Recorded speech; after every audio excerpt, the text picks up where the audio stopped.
My parents were dirt poor and asked me for my help. Now I'm kicking them to the homeless shelter. Last year, my mom and dad were hiding something from me that ruined their lives. For as long as I knew, my parents were honest, hardworking people. They never missed a bill, worked on the community garden, and always looked after all my cousins. But in their later years, after I graduated college, things got ugly. I had to find out from other family members that my parents were drinking more, and they could no longer trust them around their children after they physically disciplined someone else's child. Then I would visit them and find out they were behind on bills and were blowing their money on God knows what. It was a miracle they were still somehow living in their house because they were both fired from their jobs. Then I learned what was really going on. I got a call from my grandpa one day, an 86-year-old man with Alzheimer's, in tears, saying that he was being evicted from his senior citizen home. I asked him how that was possible because he had all the money he needed to support himself. He said he had no clue and he had no place to stay. So I offered him to live with me and moved in all his stuff to my home myself. When I visited my parents to ask where my grandfather's money went, it was immediately obvious. The house was filled with junk food all over the place, empty bottles, and expensive clothing. I asked my parents to be honest with me if they stole Grandpa's money, and they told me, it's not like he's going to be able to take any of it to the grave. I argued with them over and told them they were throwing their life away doing God knows what, and they were hurting people. That's when they told me what was going on. They had a massive gambling debt, about $1 million that they'd never be able to pay off. They spent all the money beside their living expenses trying to win bigger to pay off the debt,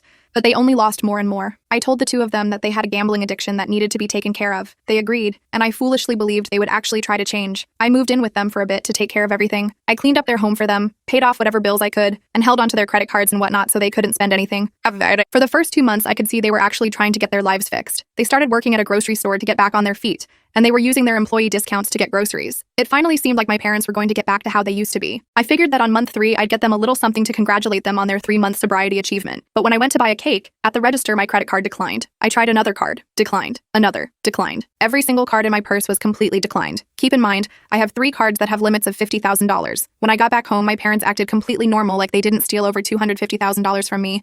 I confronted them about it and they got super defensive, saying, "You think we're criminals? We're your parents." So I called the bank and put them on speaker to tell me where my recent credit card charges were from. All casinos and pawn shops. I hung up the phone and dialed 911 right then and there. I really did hesitate, but then I remembered how they made my grandfather homeless and how they stole all my money, especially knowing I have a child. I couldn't take it anymore, so I called and had them arrested. Now I'm in therapy and I've been prescribed stress medication. My therapist says to deal with one gambler is stressful enough, but both parents? That's the kind of stress that'll take your life.